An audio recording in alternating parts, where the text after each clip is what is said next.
स्वागत है स्टूडेंट्स। यहाँ पे हम लोग क्लास 10 एनसीईआरटी के क्वेश्चंस डिस्कस कर रहे हैं साइंस का।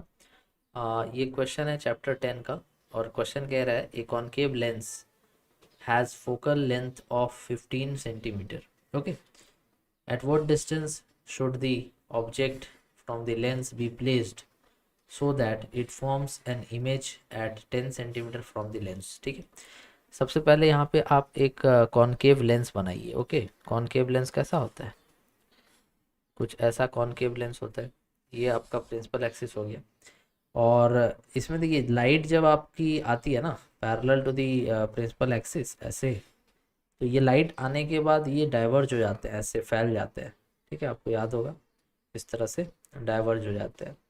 तो जब इनको हम लोग ऐसे बैकवर्ड प्रोड्यूस करते हैं ऐसे,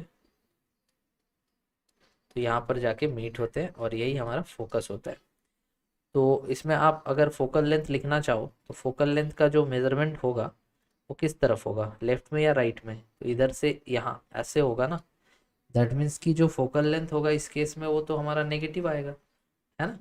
तो focal length of concave length क्या हो जाएगा? नेगेटिव, जो कि है 15, सो -15 सेंटीमीटर। ओके, बोल रहा है at what distance should the object from the lens be placed. मतलब हमें ऑब्जेक्ट का डिस्टेंस यहाँ पता नहीं है, हमें ऑब्जेक्ट का डिस्टेंस यहाँ पे निकालना है।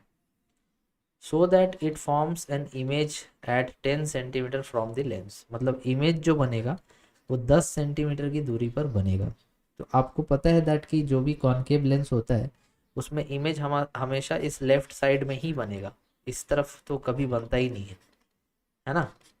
हमेशा इस तरफ ही बनेगा। तो इमेज का जो डिस्टेंस होगा वो प्लस होगा या माइनस होगा? अब लेफ्ट साइड में जा रहे हो आप, सेम जैसे फोकल लेंथ में माइनस लिखा था उसी तरह से इमेज के डिस्टेंस में भी माइनस लिखना होगा, क्योंकि ये भी सेम साइड में लेफ्ट साइड में होगा।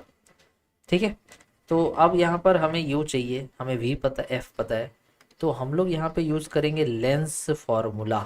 क्या यूज़ करेंगे? Lens formula. ठीक है, और आपको याद होगा दैट लेंस फार्मूला होता है 1/v minus 1/u equals to 1/f। देखिए अब 1/v कितना है? -10 है। चलिए बहुत अच्छा। और u कितना है? नहीं पता। f कितना है? -15। सारे वैल्यूज हमने रख दिए। अब u को क्या करो ना, u को उस तरफ ले जाओ और 15 वाले को इस तरफ ले आओ। तो देखिए ये -15 है तो इस तरफ आएगा LHS में तो प्लस हो जाएगा, इक्वल टू। ठीक है, सॉरी, हाँ ठीक है, माइनस है इधर आएगा प्लस हो जाएगा, इक्वल टू। ये देखिए ये -1/u है, ये जब RHS में जाएगा तो क्या हो जाएगा? +1/u। तो इसको थोड़ा उल्टा करके लिख दो, घुमा के लिख दो। सो 1/u इक्वल्स टू आ गया -1/10 प्लस 1/15। अभी इस स्टेप में कुछ नहीं किया हमने, बस उल्टा करके लिख दिया। ये एलसीएम लेते हैं, एलसीएम कितना हो जाएगा 10 और 15 का? 30 होगा LCM. So 10 into 3 and 15 into 2, तो ये कितना आ गया? -3 + 2 -1/30। तो यहाँ से आपको पता चल गया दैट 1/u जो है वो आ गया है -1/30। तो आपका u कितना हो जाएगा? रेसिप्रोकल करोगे ना, आपको u चाहिए, 1/u तो नहीं चाहिए।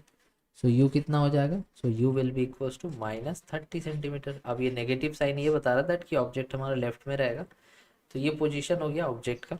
ठीक है, also find the magnification produced by the lens. अब नेक्स्ट पार्ट में बोल रहे हैं also find the magnification produced by the lens. तो चलिए अब यहाँ पे अगर आपको याद हो तो मैग्निफिकेशन ऑफ लेंस जो होता है उसका फॉर्मूला होता है +v/u, और अगर मिरर में मैग्निफिकेशन पढ़े होगे तो -v/u। तो v की वैल्यू कितनी थी? v की वैल्यू कितनी थी? -10, और u की वैल्यू कितनी है? -30। तो ये माइनस माइनस कट जाएगा, 0 0 कट जाएगा, 1/3 बचेगा। सो मैग्निफिकेशन हमारी कितनी आ जाएगी? 1/3। ओके, समझ गए आप? तो यहाँ पे क्वेश्चन में बोला था ऑल्सो फाइंड द मैग्निफिकेशन, तो मैग्निफिकेशन 1/3 हो जाएगा। और क्या बोला था हमें? और बोला था कि आप ऑब्जेक्ट कहाँ पे रखोगे? तो 30 सेंटीमीटर पे रखोगे, माइनस ये बता रहा दैट कि मिरर लेंस के सामने रखोगे, लेफ्ट साइड में रखोगे। अब इसकी आप चाहो तो स्क्रीनशॉट आप ले लो, है ना। पूरा सॉल्यूशन ये हो गया। उम्मीद है आपको ये सॉल्यूशन पसंद आया होगा। लाइक शेयर कमेंट ज़रूर कीजिएगा। Thank you so much for watching.